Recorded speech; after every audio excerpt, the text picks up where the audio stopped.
La présidence de la République tient à informer la population. C'est une communication qui vient mettre sans doute un terme au suspense sur l'affaire du conseiller en matière de sécurité du chef de l'État, Félix-Antoine Tshisekedi Tshilombo, encore entre les mains de l'Agence nationale des renseignements François Beya. Après de multiples interrogations, dès l'opinion, la présidence de la République, par la voix du principal porte-parole du chef de l'État, a tenu à éclairer l'opinion nationale et internationale sur les raisons de l'interpellation depuis le samedi 5 février 2022 de l'homme sécurité du chef de l'État. Il s'agit d'une affaire relevant de la sûreté de l'État.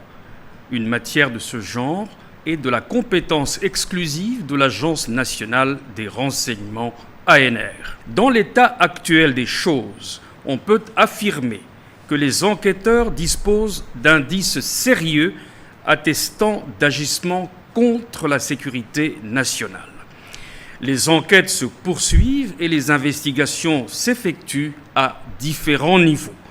L'on ne sait pas combien de temps prendront ces enquêtes et jusque-là, rien n'est dit s'il s'agissait réellement d'un coup d'État en préparation et qui sont impliqués, sauf des spéculations qui vont bon train dans les réseaux sociaux et ce, dans tous les sens. Entre-temps, à la suite d'une décision signée par Guilain Nyembo, directeur de cabinet du président de la République, c'est l'un de ses assistants qui va jouer son intérim. Il s'agit de Jean-Claude Boukassa, congolais de la diaspora. L'on parle du Canada.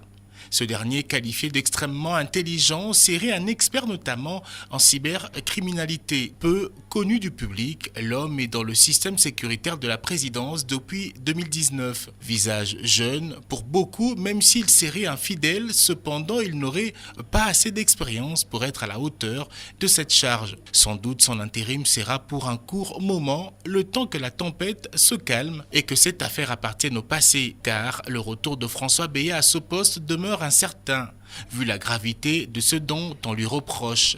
Pour le reste, les Congolais sont appelés à la vigilance, mais à vaquer librement à leurs occupations, la situation étant sous contrôle.